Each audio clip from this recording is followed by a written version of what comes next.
एक समय में कुरु नामक देश में अति विद्वान प्रजावत्सल राजा राज्य करते थे, जो कि अनेक कलाओं में निपुण थे, परंतु उनके कोई संतान नहीं थी।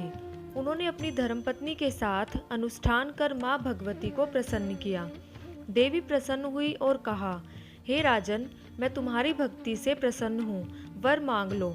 तब राजा ने विनम्र निवेदन किया, हे माँ, मेरे कोई संतान नहीं है। मुझे अपना वंश बढ़ाने व संतान सुख प्राप्त करने के लिए पुत्र प्राप्ति की आशीष दीजिए। तब देवी ने कहा, राजन, तुम्हारे भाग्य में संतान सुख नहीं है, परंतु तुम्हारी भक्ति से प्रसन्न हूँ, अतः तुम्हें 16 वर्ष की आयु वाला अल्पायु पुत्र होगा। परंतु राजा ने देवी के चरण पकड़ लिए और देवी से विनती की कि माँ, कोई तो उपाय बतलाएं। तब देवी ने कहा, यदि 16 वर्ष की आयु पूर्ण होने से पहले मंगला गौरी व्रत करने वाली कन्या से इसका विवाह होगा तो इसको जीवन दान मिलेगा। और देवी अंतर्ध्यान हो गई। ज्योतिषियों व ज्ञानीजनों की मदद से राजा ने अपने पुत्र का विवाह गुणवान रूपवती कन्या से कर दिया।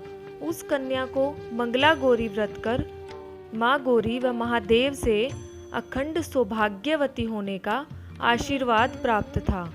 इस कन्या से विवाह कर राजा के पुत्र को दीर्घायु प्राप्त हुई। दोनों ने गृहस्थ जीवन का सुख प्राप्त किया और ऐसा माना जाता है कि तभी से मंगला गौरी व्रत का आरंभ हुआ। व्रत विधि: प्रातः स्नान आदि करके स्वच्छ वस्त्र पहने, एक समय भोजन करें, माँ गौरी और महादेव का मन ही मन स्मरण करते रहें। माँ गौरी और महादेव के चित्र या प्रतिमा के सामने बैठकर व्रत का संकल्प लें कि मैं अपने पति, पुत्र, पौत्रों व उनकी संतानों की वृद्धि एवं मंगला गौरी की कृपा प्राप्ति के लिए इस व्रत को करने का संकल्प लेती हूँ। प्रतिमा के सामने एक घी का दीपक जो आटे से बना हो, ऐसा दीपक जिसमें 16 बत्तियां लगाई जा सके। माता के पूजन के पश्चात उनको सभी वस्तुएं 16 की संख्या में होनी चाहिए, जैसे 16 मालाएं, लौंग, सुपारी, इलायची, फल, पान, लड्डू, सुहाग की सामग्री, 16 चूड़ियाँ तथा मिठाई अर्पण करें। इसके अलावा 5 प्रकार के सूखे मेवे, 7 प्रकार के अनाज धान्य जैसे गेहूं, उड़द, मूंग, चना, जौ, चावल और मसूर आदि चढ़ाएं। पूजन के बाद मंगला गौरी की कथा सुनी जाती है। इस व्रत में एक ही समय अन्न ग्रहण करके पूरे दिन माँ पार्वती की आराधना की जाती है। अगर आप यह सब सामग्री जुटाने में असमर्थ हैं तो अपने सामर्थ्य के अनुसार पूजा करें। इस मंत्र का जाप अवश्य करें। सर्व मंगल मांगल्ये शिवे सर्वार्थ साधिके शरण्ये त्र्यंबके गौरी नारायणी नमोस्तुते। यह बहुत ही आसान और शक्तिशाली मंत्र है। इसका जप करते रहें। माता पार्वती सच्चे हृदय से की गई प्रार्थना अवश्य स्वीकार करती हैं।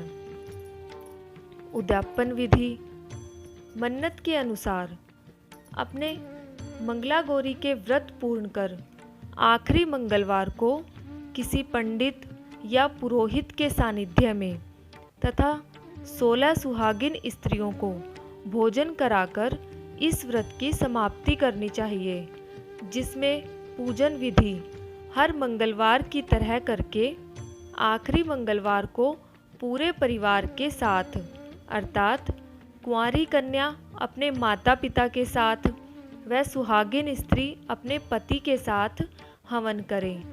पूर्ण आहुति में पूरे परिवार व सगे संबंधियों को शामिल कर अंत में आरती करें। इस तरह मंगला गौरी व्रत का उद्यापन किया जाता है। इससे हमें क्या क्या लाभ होते हैं, आइए वो जानते हैं। माँ मंगला गौरी का व्रत विवाहित स्त्री अपने सुहाग की लंबी आयु और सुखी जीवन के लिए करती है। माँ गौरी के व्रत करने से कुंडली का मंगल दोष भी दूर हो जाता है। ऐसे में मंगल दोषी कन्याओं को यह व्रत अवश्य करना चाहिए।